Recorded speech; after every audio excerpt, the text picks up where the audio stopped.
I'm age 52 now, so this is a good opportunity to start growing up. One dot, two dot, pair of eyes, a voice, a touch, complete surprise. Two dot,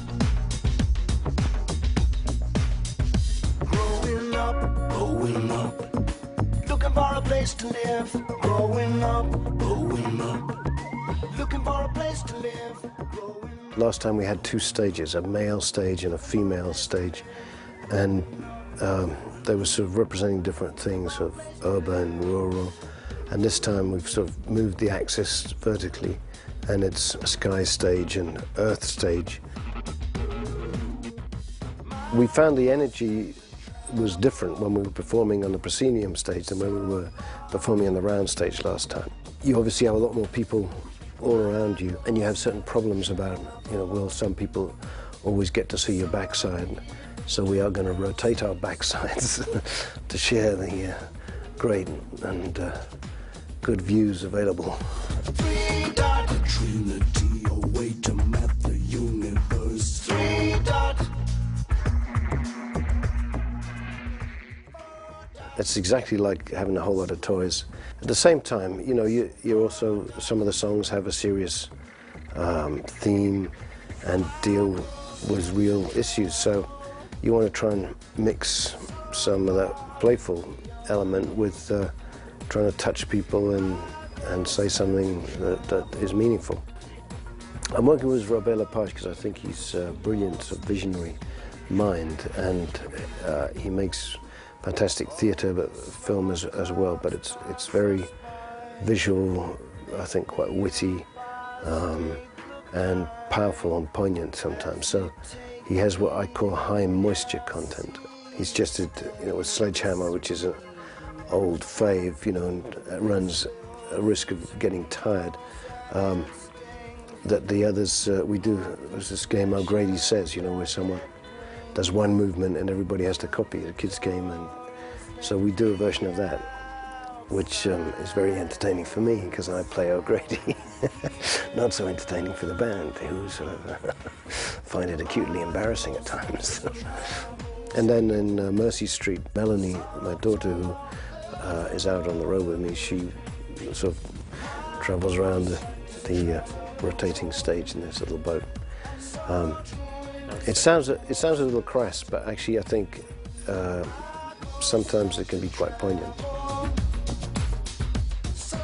I saw this Zorb ball, something I'd always thought would be a nice thing to have, which is like a giant ball that you climb inside of and roll around the place, and they use it for rolling down hills. But I used to put a hamster in a similar sort of thing, so there is some karma. And I thought this would be fun to try doing on a stage. Well, I initially wanted to do it over the audience, but I'm told the combined weight of me and one of these things would flatten various members of the audience. So I've been advised against that, sadly. The bicycle, which we use in Salisbury Hill, was actually Robert's suggestion. I'm much more confident, strangely enough, in the ball than I am on the bicycle. But I'm sure at some point I'm going to come off, yeah.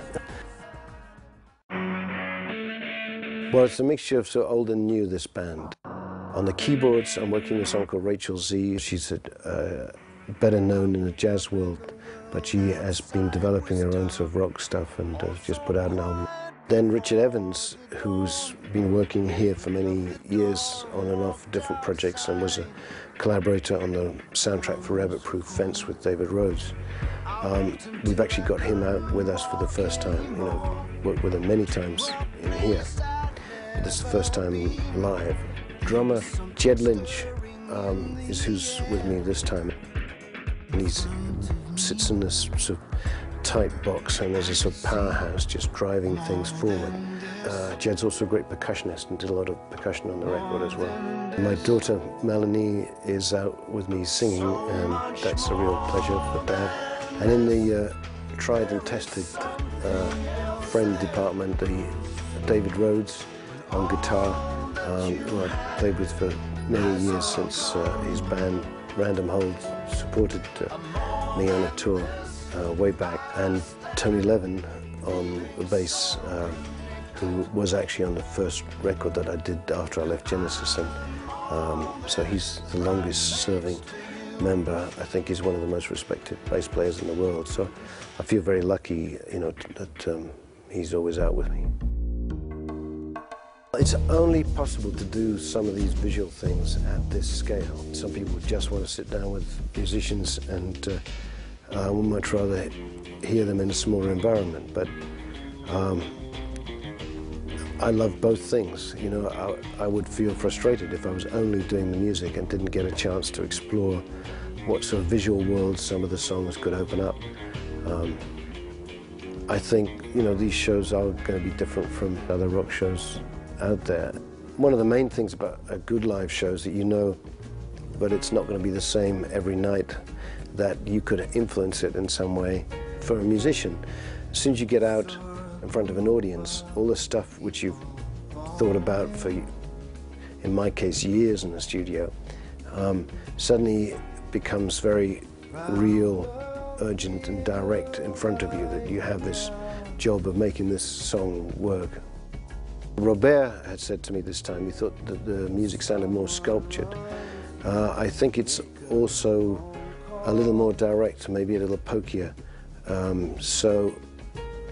You know, because I like lush, meandering arrangements on things, and I think this is more focused. I want to play a lot of new music, because there's been not only this Up album, but also the OVO record too, and so there's 2 or 3 things from that. When I allow it to be, there's no control over me. I'm really enjoying it. I think the band is having a great time out there. The show always evolves, so you get different reactions, and I think you have a better sense of what you're doing. I think it'll be a show that's different from anything else you will have seen. You know, I haven't been out there for 10 years. I'm sure it's a different world in a lot of ways now, so it'll be interesting to see what happens. We've put a lot of work and a lot of thought into it, so I hope people like it.